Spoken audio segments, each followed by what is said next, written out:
Salut à tous, j'espère que vous allez bien. Donc, je reviens encore vers vous pour vous parler des choses de cette réalité du visible. Alors, comme je le dis constamment dans mes vidéos, que Salomon dit qu'il n'y a rien de nouveau, ce qui a été, c'est ce qui est, c'est ce qui sera encore, et que le physique est le reflet du non visible. Et que le Créateur, le Père, par son verbe, parle tantôt d'une manière, tantôt d'une autre, et l'on y prend point garde. Alors, toi qui m'écoutes aujourd'hui, si tu ne prenais pas garde autrefois, dès à présent, commence à prendre garde par rapport à ce que tes yeux peuvent voir, tes oreilles peuvent entendre au travers de la nature. Analyse bien la situation, retiens ce qui est bon et transmets-le également à tes enfants, afin qu'ils puissent sortir de l'ignorance. Parce qu'il y a une formule, qui dit que l'homme, la créature, l'être périt faute de connaissance. Alors, je reviens vers vous par rapport à la sortie de ce monsieur qui s'est dit, qui se donne le titre de deuxième né et sauveur de l'humanité, et qui a fait une sortie par rapport au faux Christ en fait. Donc, ce sont des enseignements qui reviennent toujours, il balance, il revient des années et tout, il n'a plus rien à dire. Alors, c'est une vidéo à laquelle il a fait plus d'une heure de temps. Donc, moi, je vais vous faire ça, je vais répondre en ça, je vais éclaircir cela en quelques minutes seulement. Alors,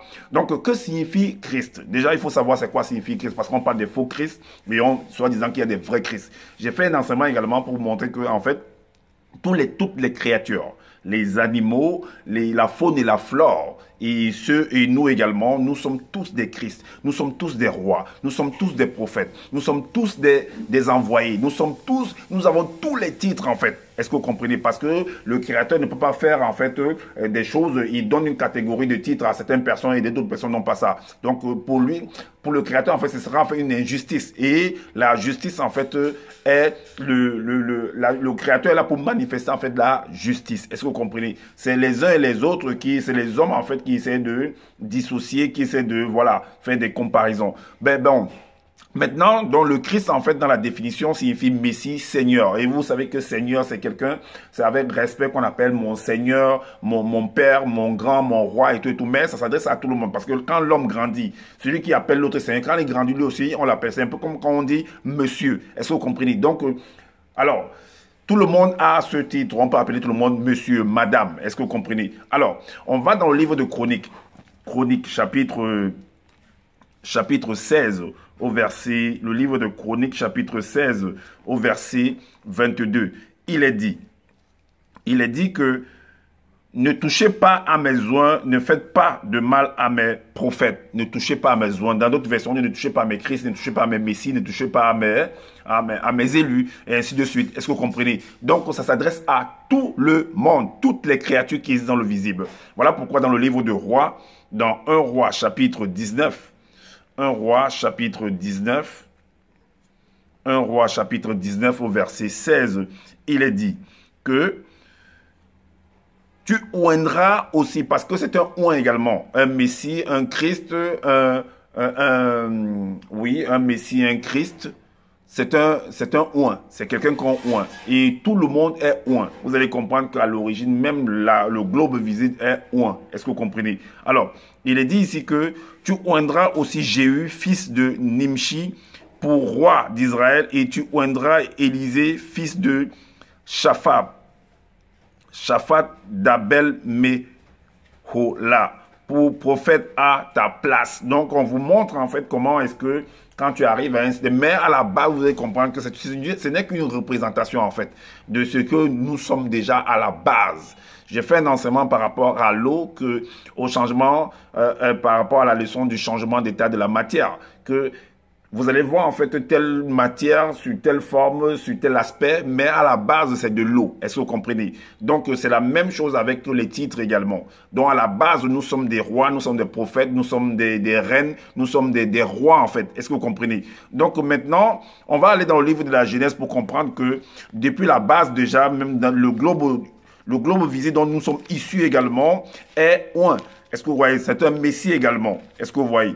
Donc, au niveau, parce que quand tu es oint, tu brilles par la connaissance en fait. C'est écrit dans le livre de Proverbes, tu brilles par la connaissance. Alors, dans Genèse 1 au verset 3, il est dit que Dieu dit que la lumière soit et la lumière fut. Donc, elle a éclairé. Donc, la connaissance en fait, s'émane en fait de cette personne, de cette créature, de ce globe visible. Et l'homme également est la reproduction de cela. Voilà pourquoi dans Genèse 1 au chapitre... Genèse 1 au chapitre 28, il a dit Dieu les bénit en parlant de l'homme et de la femme. Dieu les bénit. La bénédiction, en fait, c'est qu'on te oint, en fait. Est-ce que vous voyez? On t'établit. Et l'homme est établi depuis la base, en fait. Est-ce que vous voyez? Donc, même ses enfants, et lui étant établi, il va transmettre également cet établissement, ce procédé avec ses enfants, ses enfants et ses petits-enfants, de génération en génération. Est-ce que vous voyez? Ça ne s'adresse pas seulement à une catégorie de personnes. Même si on voit que peut-être un président et tout, nous tous, nous sommes des présidents. Est-ce que vous voyez? Parce que, en réalité, qu'est-ce qui permet que l'autre soit président? C'est parce que le peuple, et le peuple, en fait, transmet un pouvoir pour que ceux-là soient assis et pouvoir dire. Ça veut pas dire que comme tu es assis là, tu dis que tu es mieux ou plus que ceux qui sont là. Parce que ce sont eux qui t'ont transmis, ce sont eux qui ont fait en sorte que tu sois assis là où tu es là. Est-ce que vous voyez? Donc, vous avez tous les mêmes pouvoirs. C'est ce que beaucoup ignorent, en fait.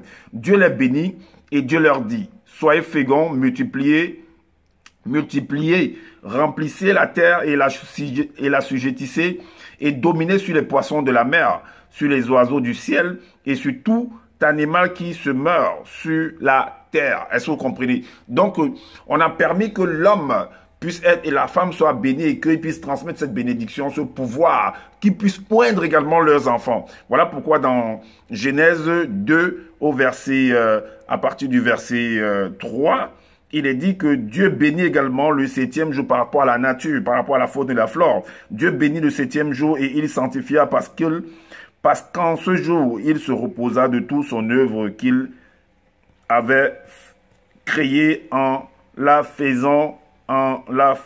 Donc, mais en réalité, le Créateur ne peut pas se reposer. Oui, Dieu, en tant qu'homme, l'homme se repose. Est-ce que vous comprenez?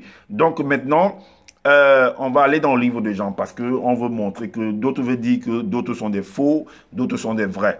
Et il y a une formule également, il y a un passage là qui va montrer quelque chose, en fait, pour montrer que, en fait, toi qui penses que tu es faux, tu es vrai, en faisant croire que l'autre est faux, mais l'autre également peut se retourner te dire que tu es faux, en te montrant des arguments, en faisant comprendre que lui aussi il est vrai. Donc voilà, c'est la parole à double sens.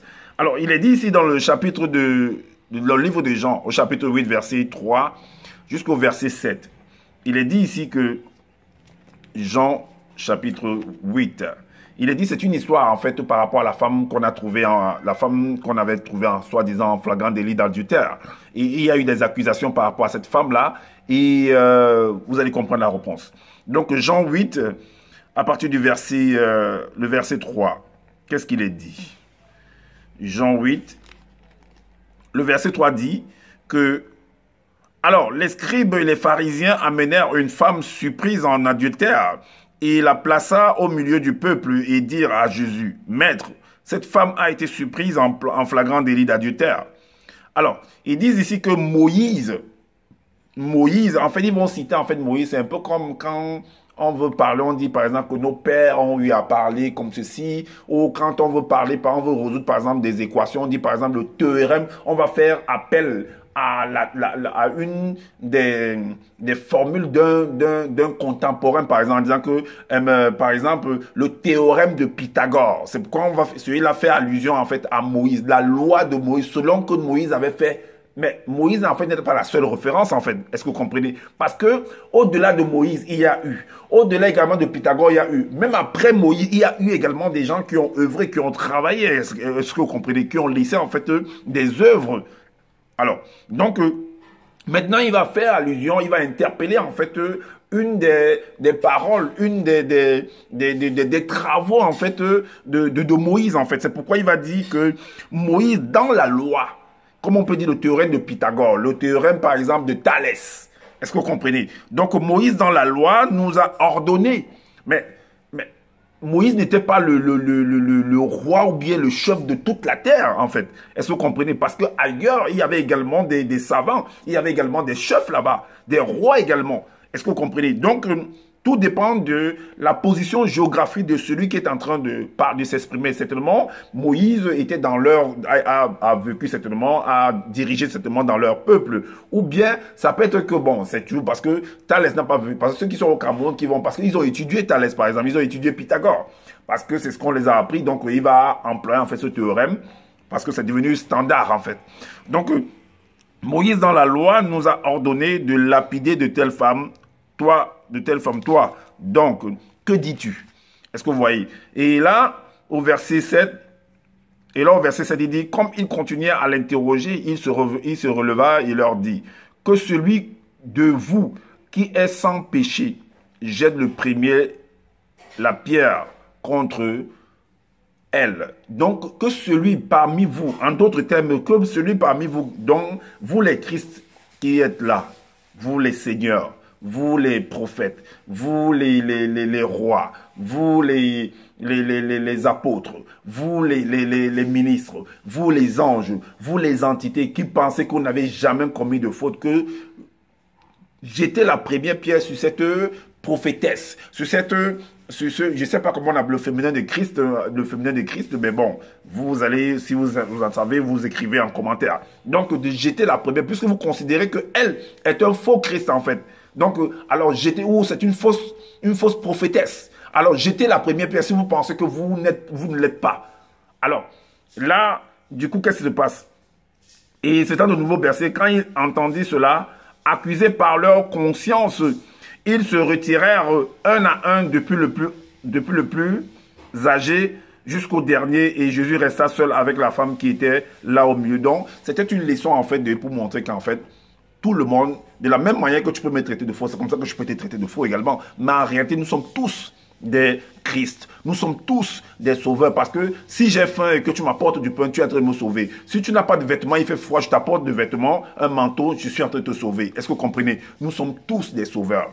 Nous sommes là pour inculquer, pour transmettre ce que nous avons reçu de nos pères. Et en perpétuité, c'est un cycle de vie. Est-ce que vous comprenez? Alors que les gens ne viennent pas en fait apporter pour venir faire peur aux autres, pour venir faire comme si en fait ce titre-là appartenait à certaines catégories de personnes et non à d'autres catégories, et non pas à d'autres. Est-ce que vous comprenez? Ça appartient à toutes les créatures qui existent dans la réalité. Est-ce que vous comprenez? Alors, maintenant, on va aller, parce que dans cette vidéo, je vais fusionner cette vidéo avec une histoire. Vous allez voir en fait comment est-ce qu'on un homme, et ce sont des hommes qui sont là pour pouvoir le faire. Ça ne veut pas dire que ces hommes-là qui sont en train de oindre telle personne, c'est un choix. Est-ce que vous comprenez? Ça ne veut pas dire que ces personnes-là sont moins que de cette personne qu'on est en train de oindre, puisque ce sont eux qui vont le oindre. Ça veut dire qu'ils ont le pouvoir de le déchoir ou bien de le faire asseoir. Est-ce que vous comprenez? Donc, il faut analyser bien la situation avant de venir parler. Donc, que les gens ne viennent pas dire que non, ils sont les seuls enseignants,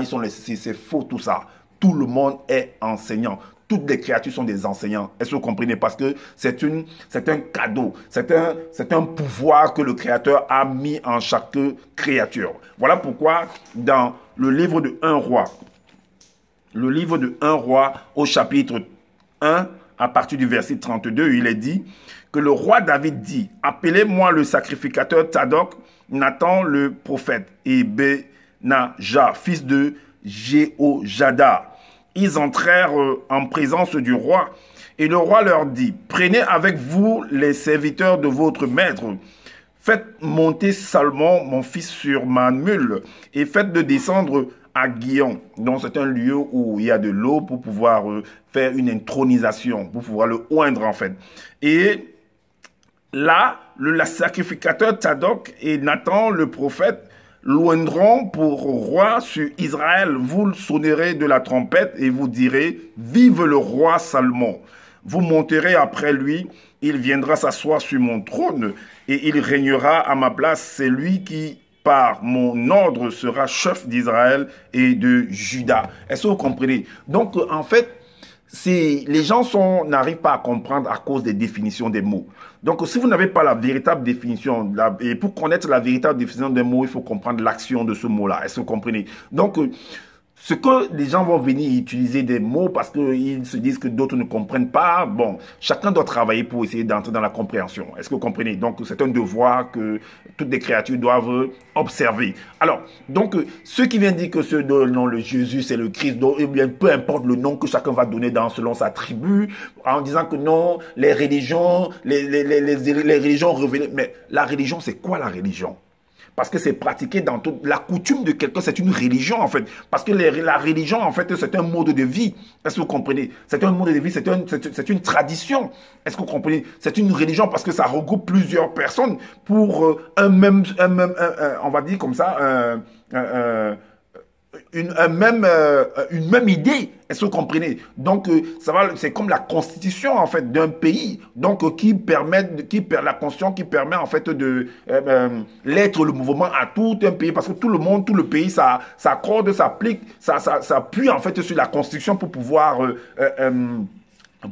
faire des actions dans le pays. Est-ce que vous comprenez? Donc, c'est une religion, en fait. Est-ce que vous voyez? Alors, donc, les gens, en fait, ils vont utiliser des mots, ils vont se dire que non, ils vont vous parler du non-monde, ils vont vous parler de la non-conscience et tout, c'est du n'importe quoi, tout ça. Est-ce que vous comprenez? Ça, c'est toujours pour embrouiller les gens. Parler de manière terre à terre, afin que les gens puissent entrer dans la compréhension. Ne vous apportez pas que non, il est entré dans la réalité du plan spirituel, il est sorti, il a le dépouillement. Allez voir la définition de ce que c'est que le dépouillement. Allez voir la définition de ce que c'est. Toutes les créatures sont des Christ. De la même manière que je suis aujourd'hui, si j'ai laissé des enfants, si j'ai formé des personnes, ils prendront le relais pour faire face. Et même en parlant de ce Jésus, peu importe les noms que vous les donnez, vous les allez le donner dans votre religion, dans votre village, dans votre langue, en fait. En fait, j'ai fait des vidéos pour démontrer que cet enfant-là, ce personnage-là, j'ai démontré comment il est né. Qu'est-ce qui s'est passé avec sa maman? Bien qu'ils sont venus mettre ça sur le couvert, parce que celui qui est venu écrire a mis ça sur le couvert du Saint-Esprit, pour embrouiller, pour camoufler en fait. J'ai démontré également que ce personnage n'a pas pu marcher sur l'eau. Ce personnage en fait n'a pas pu empêcher arrêter la tempête. Parce que ses disciples, pendant qu'ils étaient sur la barque et que la tempête, c'est que lui dormait tranquillement. Pendant que ses disciples étaient en train de pleurer qu'ils vont mourir et tout, quand il se réveille, il leur dit que mais où est votre foi? Mais lui-même, quand on a voulu le tuer, il a fui en brousse au désert. Et pourquoi ces apôtres auraient, je ne sais pas pourquoi ils ont écrit ça, ils n'ont pas écrit ça en fait. Des apôtres devaient lui demander que, mais maître, mais l'autre jour, on était dans le bateau là-bas, la barque là-bas, il y a eu la tempête là-bas, et tu nous as demandé où est notre foi, mais toi également, tu es en train de fuir maintenant, mais où est ta foi? Donc, on a voulu en fait mystifier ce personnage-là, on a voulu faire comprendre nous faire croire que non, c'était un extraterrestre, qu'il était différent des hommes sur la terre, mais non, c'est tout faux. Qu'on arrête de vouloir faire ce qu'on appelle le christocentrisme sur cette personne. Parce que toutes les créatures sont des Christ. Est-ce que vous comprenez? Donc, c'est ce que j'avais à vous partager. Je vais jubiler en fait cette vidéo avec une des vidéos qui montre comment on va oindre en fait quelqu'un. Alors, comment on va le rendre en fait un Christ? Parce que c'est une idée en fait, parce que le physique est le reflet du non visible. Parce qu'à la base, nous sommes des Christ. Est-ce que vous comprenez? Et donc, partagez massivement cette vidéo-ci. Et abonnez-vous massivement, activez la cloche de notification pour être averti des prochaines vidéos et laissez-nous des commentaires pour nous dire ce que vous en pensez par rapport à ce partage. Et puis si vous avez vous savez, moi je dis toujours, je n'ai pas la science infuse. Si vous pensez qu'il y a des manquements par rapport à ce que vous venez d'entendre, alors faites des vidéos pour pouvoir amplifier encore, pour pouvoir implémenter en fait le travail, afin de faire connaître la vérité, de faire connaître en fait la substance de faire connaître en fait ce qu'il en est aux créatures, ceux qui ont soif de connaître en fait la vérité. Est-ce que vous voyez? Et prenez soin de votre famille, prenez soin de votre santé et je vous dis à bientôt pour une prochaine vidéo. Fon Rifoum Bombonjoya Mohamed Nabil à la rivière Ndji, le nouveau roi des Bamoun, est ici pour un bain d'intronisation. Ce rituel intervient au lendemain de sa présentation officielle comme monarque. Ce bain d'intronisation renforce, fortifie et légitime ses pouvoirs. Un rituel qui se fait sous la coordination d'un chef coutumier appelé ici Monfon Foaloum, le maître des eaux. C'est l'une des étapes majeures du processus d'intronisation des souverains Bamoun. Antique, un chef antique qui est un Foaloum.